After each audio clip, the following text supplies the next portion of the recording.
नमस्कार, मैं हूं हरिशंकर व्यास। सेंट्रल हॉल में आपका स्वागत है। चुनाव माहौल की राजनीतिक रिपोर्टिंग बहुत टेढ़ा काम है, इसलिए कि चुनाव में जो दिखता है वह हकीकत नहीं होती। नेताओं और पार्टियों का एक हिसाब होता है तो मतदाताओं का मनोविज्ञान बिल्कुल अलग। इसका हम सबको लोकसभा चुनाव में अनुभव हुआ था। कोई उम्मीद नहीं कर रहा था कि नरेंद्र मोदी की आंधी आएगी और यूपी में भाजपा को छप्पर फाड़ सीटें मिलेगी। जाहिर है, जनता के दिल दिमाग की थाह लेना सभी के बस की बात नहीं होती। पत्रकार, राजनीतिक पंडित पुराने पैरामीटर पर माहौल आंकते हैं, विचार करते हैं। जैसे जात पात के कारण उम्मीदवार के प्रोफाइल, पार्टियों के प्रचार पर ये फोकस रखते हैं। अपना शुरू से मानना है कि ये सब बाहरी कारण है। ये कारण तब निर्णायक होते हैं जब विकल्प सापनाथ बनाम नागनाथ का हो। यदि कोई पार्टी, कोई नेता एकदम नए अंदाज में मतदाताओं का ध्यान खींचता है या फिर भावना और गुस्से में खदबदा रहा हो तो नतीजे अप्रत्याशित निकलेंगे। मतलब चुनाव माहौल को बूझने की कसौटी जनता की सामूहिक चेतना से जुड़ा हुआ मसला है। तभी यह बहुत पेचीदा काम है। इन विधानसभा चुनावों में भी तमाम धुरंधर बाहरी कारणों पर जीत हार के हिसाब लगाए हुए हैं। कोई सजा याफ्ता चौटाला की हवा देख रहा है तो कोई भाजपा को डूबता हुआ मान रहा है। मतलब विधानसभा चुनाव में वही गलती हो रही है जो लोकसभा चुनाव के वक्त हुई थी। आज इस पर चर्चा है, मगर उससे पहले गपशप और खास शुरुआत सियासी गपशप से करते हैं। कांग्रेस अध्यक्ष सोनिया गांधी और उपाध्यक्ष राहुल गांधी ने एनजीओ बिरादरी की सलाह पर मनमोहन सिंह की सरकार चलवाई थी, जिसका खामियाजा पार्टी को लोकसभा चुनाव में भुगतना पड़ा था। लेकिन ऐसा नहीं है कि उसके बाद सोनिया और राहुल गांधी ने इस बिरादरी को छोड़ दिया है। कांग्रेस अध्यक्ष और उपाध्यक्ष दोनों ने महाराष्ट्र और हरियाणा में सोनिया गांधी की पुरानी राष्ट्रीय सलाहकार परिषद के सदस्यों की सलाह पर प्रचार किया। दोनों नेताओं ने कांग्रेस का हाथ आम आदमी के साथ का नारा नहीं दिया, लेकिन उसी तर्ज पर प्रचार किया। एनएससी की सदस्य रही अरुणा रॉय ने नरेंद्र मोदी की सरकार पर आरोप लगाया कि सरकार गरीबों के लिए शुरू की गई योजनाएं, खास तौर से महात्मा गांधी नरेगा को कमजोर कर रही है। तो सोनिया और राहुल गांधी दोनों ने इसे प्रचार का मुद्दा बनाया। इसी तरह एनएससी के एक सदस्य ने आदिवासी भूमि अधिग्रहण पर एक रिपोर्ट दी, तो उसके बहाने भूमि अधिग्रहण कानून को नरम बनाने के सरकार के एजेंडे का विरोध हुआ। दवाओं की कीमत बढ़ाने से लेकर खाद्य सुरक्षा कानून को कमजोर करने के तमाम आरोप जो सोनिया और राहुल ने अपनी सभाओं में लगाए, वो एनएससी के पुराने सदस्यों की राय से उठाए गए हैं। इसी एजेंडे के तहत कांग्रेस ने अपने को गरीबों का हितैषी और भाजपा को बड़े उद्योगपतियों के लिए काम करने वाला बताया है।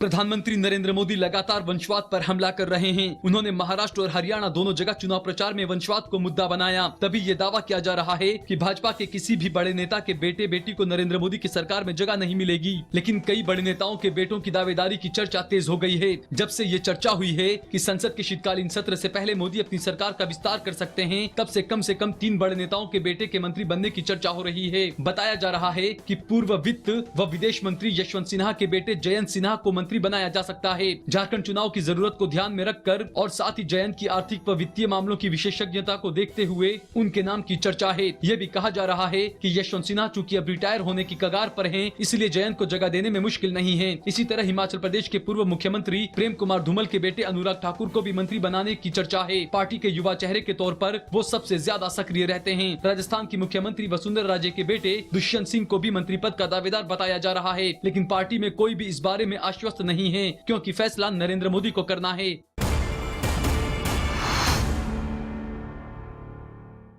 समाजवादी पार्टी के प्रमुख और उत्तर प्रदेश के पूर्व मुख्यमंत्री मुलायम सिंह यादव ने इस बार सपा के राष्ट्रीय सम्मेलन में पार्टी पर पूरी तरह से परिवार का ठप्पा लगवा दिया। इससे पहले ऐसा कभी नहीं हुआ था कि मुलायम सिंह के परिवार का हर सदस्य सम्मेलन में सक्रिय रूप से शामिल हो, मंच पर बैठे और भाषण करे। मुलायम सिंह यादव खुद सावधानी से राजनीति करते रहे हैं और परिवार की पार्टी होने के बावजूद उन्होंने बाहर के नेताओं को तरजीह देकर एक संतुलन बनाए रखा था। मुलायम सिंह के साथ साथ राजनीति करने वाले तमाम नेताओं दिवंगत जनेश्वर मिश्र और मोहन सिंह या कांग्रेस में चले गए बेनी प्रसाद वर्मा या आजम खान आदि को पार्टी में पूरी तरजीह मिलती रही थी। इन सबको मिलाकर समाजवादी पार्टी बनती थी। लेकिन इस बार लखनऊ में 3 दिन के राष्ट्रीय सम्मेलन का लब्बो लुआब यह था कि पार्टी में परिवार के सदस्यों के अलावा और कोई नहीं है। वैसे भी सपा के 5 लोकसभा सांसद परिवार के ही हैं। मुलायम सिंह, उनकी बहू डिंपल, भतीजे धर्मेंद्र यादव, अक्षय यादव और पोता तेज प्रताप यादव लोकसभा में पार्टी का प्रतिनिधित्व करते हैं। राष्ट्रीय सम्मेलन में मुलायम सिंह और अखिलेश यादव के साथ साथ बाकी सभी सदस्यों ने भी भाषण दिया।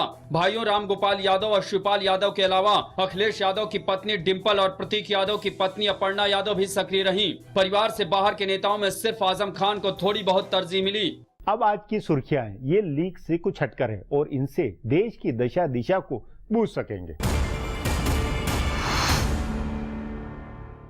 प्रधानमंत्री नरेंद्र मोदी ने आज महाराष्ट्र में विधानसभा चुनाव प्रचार के अंतिम दिन आदिवासी इलाके में मछुआरा समुदाय को अपने साथ लाने का भरपूर प्रयास करते हुए कहा कि जो लोग उनके 60 दिनों के काम का हिसाब मांग रहे हैं, उन्होंने जेलों में बंद मछुआरों की चिंता नहीं की और उनकी सरकार ने इस विषय को पाकिस्तान के समक्ष उठाया। महाराष्ट्र के पालघर में एक चुनावी रैली को संबोधित करते हुए नरेंद्र मोदी ने कहा कि पालघर के मछुआरों का गुजरात के साथ विशेष संबंध है। प्रत्येक नौका की कीमत 5,10,000 रुपए के बीच आने का उल्लेख करते हुए मोदी ने कहा कि मछुआरे पाकिस्तान की जेल में बंद हैं और जब मैं प्रधानमंत्री बना तब इस बात को पाकिस्तान के प्रधानमंत्री नवाज शरीफ के समक्ष गंभीरता से उठाया। उन्हें बताया कि आपने न केवल मछुआरों को जेल में डाल दिया है बल्कि उनकी नौकाओं को भी जब्त कर दिया है। मोदी ने कहा कि 10 वर्षों में पहली बार पाकिस्तान ने हमारी 50 नौकाओं को छोड़ा है और उसके साथ ही जेल से 200 मछुआरों को भी रिहा किया। उन्होंने कहा कि सरकार के गठन के तत्काल बाद पहला काम मैंने यही किया। उन्होंने कहा कि राज्य में जिस तरह का जन समर्थन मुझे रैलियों के दौरान मिला है, मुझे कोई संदेह नहीं है कि महाराष्ट्र में यहाँ की जनता भाजपा को पूर्ण बहुमत भी देगी। हरियाणा और महाराष्ट्र विधानसभा चुनाव के लिए प्रचार आज शाम थम गया। हरियाणा विधानसभा की 90 और महाराष्ट्र विधानसभा की 288 सीटों पर मतदान 15 अक्टूबर को होंगे। वोटों की गिनती 19 अक्टूबर को होगी। हरियाणा और महाराष्ट्र में चुनाव से पहले भाजपा, कांग्रेस, इनेलो, शिवसेना और एनसीपी पार्टियों ने चुनाव प्रचार में अपनी पूरी ताकत झोंक दी। भाजपा की ओर से दोनों राज्यों में प्रधानमंत्री नरेंद्र मोदी ने खुद मोर्चा संभाला। वहीं कांग्रेस की ओर से सोनिया गांधी और राहुल गांधी ने भी दोनों राज्यों में कई रैलियां की। हरियाणा में मुख्य मुकाबला कांग्रेस, भाजपा और इनेलो के बीच है, जबकि महाराष्ट्र में मुख्य मुकाबला कांग्रेस, भाजपा, एनसीपी, शिवसेना के बीच है। कांग्रेस के सांसद और पूर्व केंद्रीय मंत्री शशि थरूर को कांग्रेस पार्टी ने प्रवक्ता के पद से हटा दिया है। कांग्रेस की इस कार्रवाई के पीछे थरूर को प्रधानमंत्री नरेंद्र मोदी के स्वच्छता अभियान से जुड़ने और मोदी की तारीफ करने का कारण बताया जा रहा है। गौरतलब है कि 2 अक्टूबर को प्रधानमंत्री नरेंद्र मोदी ने देश में स्वच्छता अभियान की शुरुआत की थी और शशि थरूर को अपनी ओर से 9 लोगों में एक उनको भी इस अभियान से जोड़ा था। कांग्रेस पार्टी की शीर्ष इकाई एआईसीसी ने यह कार्रवाई की है। एआईसीसी ने यह कार्रवाई केरल कांग्रेस से मिली शिकायत के बाद की है। कांग्रेस महासचिव जनार्दन द्विवेदी ने कहा है कि कांग्रेस अध्यक्ष सोनिया गांधी ने पार्टी की अनुशासन समिति की उस सिफारिश को स्वीकार कर लिया है जिसमें शशि थरूर को एआईसीसी के प्रवक्ताओं की सूची से तत्काल प्रभाव से हटाने की बात कही गई थी। चक्रवात हुदहुद तबाही मचाने के बाद अब धीरे धीरे कमजोर पड़ रहा है। हुदहुद की रफ्तार करीब 200 किलोमीटर प्रति घंटे से घटकर लगभग 50 से 70 किलोमीटर प्रति घंटे तक पहुंच गई है।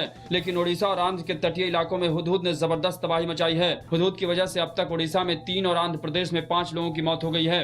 हुदहुद के कहर से सबसे ज्यादा प्रभावित आंध्र में अब राहत अभियान के कार्यों में तेजी आई है। आंध्र प्रदेश के मुख्यमंत्री चंद्रबाबू नायडू ने एक उच्च स्तरीय बैठक की और राहत अभियान को लेकर कुछ अहम फैसले किए। पीड़ितों तक आज शाम तक 7,000 खाने के पैकेट राहत सामग्री के तौर पर पहुंचाई गई। हर परिवार को 25 किलोग्राम चावल दिए जाएंगे। प्रधानमंत्री नरेंद्र मोदी ने मंगलवार को अपना वाराणसी दौरा रद्द कर दिया है और वे मंगलवार को विशाखापट्टनम जाएंगे। विशाखापट्टनम के ज्यादातर इलाकों में बिजली और फोन लाइन पूरी तरह से ठप है। नौसेना ने राहत और बचाव के लिए ऑपरेशन लहर चला रखा है, जबकि एनडीआरएफ की टीम और स्थानीय प्रशासन भी राहत और बचाव कार्य में जुटे हुए हैं। फिलहाल अब एक ब्रेक है, फिर खुलासा होगा।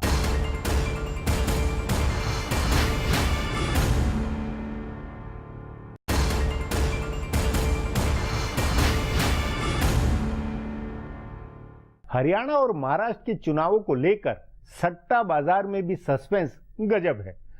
त्रिशंकु विधानसभा की अटकलें लगी हुई है। इस सस्पेंस का अपना आधार है, कई पुरानी कसौटियां हैं। दरअसल ये विधानसभा चुनाव नई हकीकत में हो रहे हैं, जबकि हिसाब किताब पिछले चुनाव के आंकड़ों और बैकग्राउंड में बने हुए हैं। इस पर आगे चर्चा करें उससे पहले देखें मेरा ये खुलासा। महाराष्ट्र और हरियाणा में चुनाव प्रचार बंद हो गया है। इस बार दोनों राज्यों में चुनाव की प्रक्रिया देर से शुरू हुई और स्टार प्रचारकों का प्रचार तो और बाद में शुरू हुआ। नेताओं ने 10 दिन में धुआंधार प्रचार किया। यहां तक कि जेल से छूट कर आए ओम प्रकाश चौटाला ने भी जमानत की शर्तों का ध्यान नहीं रखते हुए प्रचार किया। लेकिन अब प्रचार का शोर थम गया है और समीक्षा का दौर शुरू हो गया है। पर मुश्किल यह है कि प्रचार को करीब से देखने वाले और दोनों राज्यों की जमीनी हकीकत को जानने वाले नेता भी इस बार कंफ्यूजन में हैं। कारण दोनों प्रदेशों की राजनीति का बदल जाना है। पहले दोनों राज्यों में गठबंधन के चुनाव होते थे। खासतौर से महाराष्ट्र में यह पहला चुनाव है जब सभी पार्टियां अकेले लड़ रही हैं। एनसीपी बनने के समय से कांग्रेस के साथ थी और शिवसेना 25 साल से भाजपा के साथ लड़ रही थी। इसी तरह भाजपा हरियाणा में किसी न किसी के साथ तालमेल करती थी और अगर अकेले लड़ती थी तो बहुत बुरा प्रदर्शन करती थी। लेकिन इस बार दोनों जगह भाजपा अकेले लड़ रही है और तमाम चुनाव पूर्व सर्वेक्षण उसे दोनों प्रदेशों में नंबर 1 पार्टी बता रहे हैं। तभी सवाल है कि आखिर ऐसा क्या बदला है जिससे चुनाव पूर्व सर्वेक्षण ऐसे अनुमान लगा रहे हैं। लेकिन राजनीतिक जानकार और जमीनी रिपोर्टिंग करने वाले इससे पूरी तरह से सहमत नहीं हो पा रहे हैं। असल में तमाम जानकार पुराने फॉर्मूलों के आधार पर बदली हुई राजनीति का आकलन कर रहे हैं। सब मानकर चल रहे हैं कि महाराष्ट्र में मराठा बनाम गैर मराठा होगा या अल्पसंख्यक ध्रुवीकरण होगा या अलग विदर्भ के मसले पर भाजपा घिरेगी या मराठी और गुजराती के मुद्दे को ध्यान में रखकर लोग वोट करेंगे।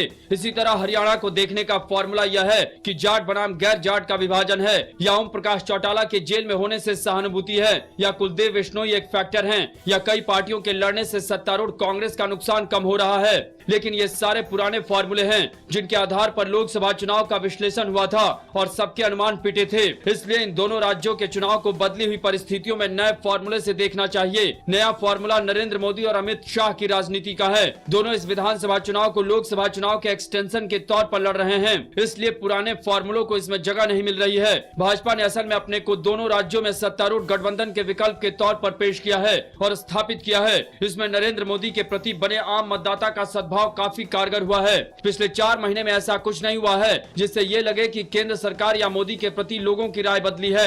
लेकिन फिर तमाम विश्लेषकों के सामने उपचुनाव के नतीजे हैं जिनके आधार पर भाजपा से लोगों के मोह भंग की धारणा बनी है। इसलिए सबसे ज्यादा कंफ्यूजन है। मतदाताओं के मूड का अंदाजा नहीं लग पा रहा है। लेकिन अगर नए अंदाज के प्रचार और राजनीति की नई कसौटियों को देखें तो तमाम पुराने फॉर्मूले और उस पर आधारित विश्लेषण बेकार होते दिखाई देंगे। तभी दोनों राज्यों के नतीजे अहम हैं। इनसे पता चलेगा कि लोकसभा चुनाव के साथ देश की राजनीति बदली है या अभी पुराना ही ढर्रा चल रहा है।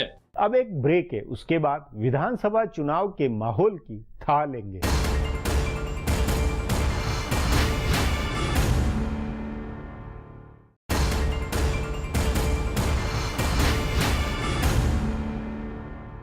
चुनाव की रिपोर्टिंग कोई कितनी भी ईमानदारी से करे, वह लोगों की बातों में उलझी हुई होती है।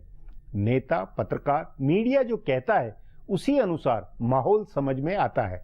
मतलब एक और एक का हिसाब है। अपनी अलग पुरानी थ्योरी है।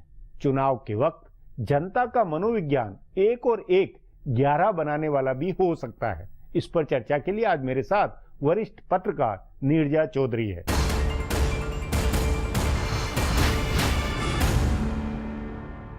नीरजा जी, आपकी चुनाव रिपोर्टिंग के अभी तक के अनुभव के अनुसार इन विधानसभा चुनावों में नतीजे किस तरह के आते हुए लगते हैं? 1 और 1 2 वाले या 1 और 1 11 वाले? देखिए, अगर ईमानदारी से मैं बात करूं तो कह नहीं सकते। और महाराष्ट्र में जहां मैंने बम्बई, मराठवाड़ा का थोड़ा हिस्सा देखा और फरीदाबाद डिस्ट्रिक्ट घूमा, कुछ चीजें कही जा सकती हैं कि जैसे कि रोहतक में चीफ मिनिस्टर ने बहुत काम किया है और कोई नहीं मिलेगा जो कहेगा काम नहीं हुआ। गांवों में भी कहेंगे काम में हुआ है, लेकिन कुछ बदलाव की चाह भी दिख रही है। और अपने ही एरिया में चीफ मिनिस्टर को घूम के वोट मांगते हुए देखना, सिक्योर करते हुए देखना, जो कि पिछली बार उन्होंने नहीं किया था। और नरेंद्र मोदी के कैंपेन करने से फर्क तो पड़ रहा है, इसमें कोई दो राय नहीं है। और जो लोगों में ऐसा नहीं है कि 4 महीने गुजर गए, हमें निराशा हो रही। बहुत कम लोगों ने महंगाई को लेके कहा कि कुछ नहीं हुआ है, लेकिन ऐसा नहीं कि निराशा सेट इन कर रही है और एक मतलब उदासीनता आ रही है, ऐसा नहीं दिखने को आ रहा है। अभी भी आशा जागृत है कि कुछ करेंगे। मतलब जनता के सामूहिक जो मनोविज्ञान है उसकी चेतना में एक अलग फैक्टर काम कर रहा है, जो लोकल जो राजनीति है, जो उम्मीदवार के चेहरे, जात पात, उससे उठकर कुछ बातें हो रही है। वही मैं बात कर रही हूँ। उससे ऊपर जैसे कि लोकसभा में था उस हद तक नहीं है, लेकिन कुछ हद तक है। और वो कितना गुल खिलाएगा, क्योंकि ये भी सही है कि ओम प्रकाश चौटाला की इनेलो में वृद्धि आएगी इस बार लोकसभा के कंपैरिजन में, क्योंकि जाट जो है वो आधा जाट मैं मानती हूँ उनको देख रहा है, लेकिन मतलब 100% नहीं है, लेकिन आधा 50-60% होगा। कुछ हुड्डा के साथ जरूर है इस एरिया में, रोहतक और झज्जर और सोनीपत जो उनका गढ़ माना जाता है, लेकिन कुछ तबका जैसे कि फरीदाबाद डिस्ट्रिक्ट में जाट गांवों में या जाट कंसंट्रेशन में जहां जहां छोटा मोटा है वहां देखा वो बीजेपी की तरफ। और एक और चीज है, दो चीजें निर्धारित करेंगे कि किस तरह जाएगी बाजी हरियाणा में। जाट कितना टूटता है, नंबर 1। दूसरा, महिला का क्या अंडर करंट है। और मुझे लगा महिला का और हर तबके की महिला का झुकाव काफी है। किसकी तरफ? मोदी की तरफ जी। और यूथ का बटा हुआ, ऐसा नहीं कह सकते कि यूथ का टोटली, जैसे लोकसभा में था एक जा रहा है वो आईएनएलडी की तरफ भी है। कुछ लोग रोहतक में तो नौजवान बड़े जोश से बोलते हैं कि हमको गर्व है कि जो यहाँ इस एरिया में हुड्डा ने किया है, लेकिन महिला का मुझे लगा बातचीत करके कि वो एक अंडरकरंट होगा क्या, सवाल ये है। और महाराष्ट्र में आपका क्या अनुभव निकल के आया? देखिए, महाराष्ट्र में मुझे लगता है कि इस तरह का आकलन करना, जबकि 5 वे स्प्लिट है, बड़ा ही मुश्किल है, क्योंकि 2 अलायंसेस का आकलन करना ज्यादा आसान होता, लेकिन वो नहीं है। और अगर आप कॉन्स्टिट्यूएंसी वाइज भी ये विश्लेषण करें तो भी मुझे लगता है ये सही पिक्चर पे आप शायद नहीं। लेकिन नीरजा जी, आपको ये नहीं लगता है कि बहुत जो बहुदलीय का फायदा बीजेपी को हो गया, बीजेपी बनाम बाकी सबके अंदर जो विरोधी है बीजेपी के, उसमें वोटों का ज्यादा बंटवारा होगा, इसलिए बीजेपी अगर 5-10% कम भी हो लोकसभा के मुकाबले तो एक बहुत भारी एडवांटेज होगा? देखिए, अगर परसेंटेज पॉइंट्स को आप ले लीजिए, अगर बीजेपी के थोड़ा भी कम होता है लोकसभा के कंपैरिजन में, मान लीजिए 25% तक आ जाता है, और शिवसेना गेन भी करता है 20% 2-3-4, तो भी बीजेपी से कम रहेगा। तो सर्टेनली दोनों जगह मुझे लगता है बीजेपी लीडिंग पार्टी होगी। क्या बीजेपी को मेजॉरिटी मिलेगी 5 वे डिवीजन में, ताकि बाकी लोग बट जाएंगे और ये निकल जाएंगे, इसमें ये कहना मुश्किल अपने अलायंस के साथ। पर आपका ये मानना है कि इस महाराष्ट्र के अंदर बहुकोणीय मुकाबले में बीजेपी की कुछ हवा बहुत ही बहुमत के साथ में हवा बन निकले, ये संभव नहीं लगता?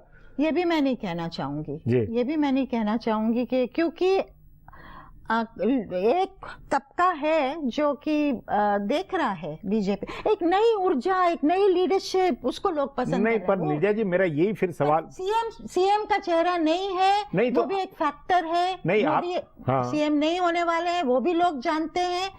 तो कहीं ये मैं मोटा अगर मुझे कहना पड़े तो मैं कहूंगी बीजेपी लेड सरकार होगी, दोनों होने की संभावना है दोनों प्रदेशों में।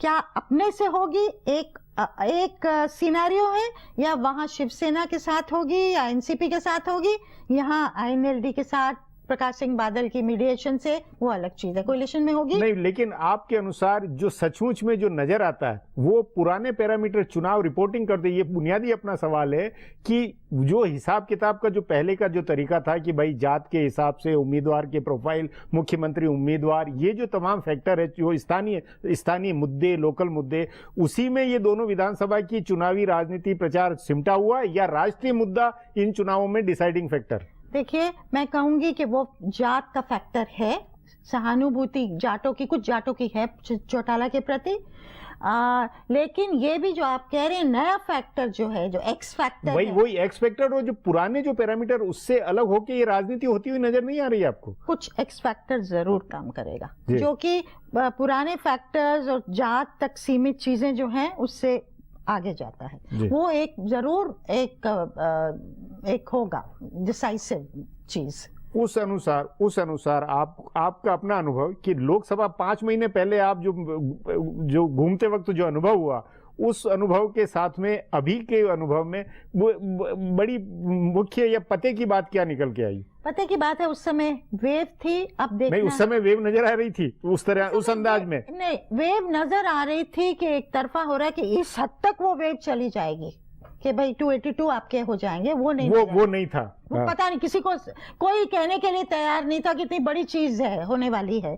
तो आज जो सवाल है कि किस हद तक वो अंडर करंट है।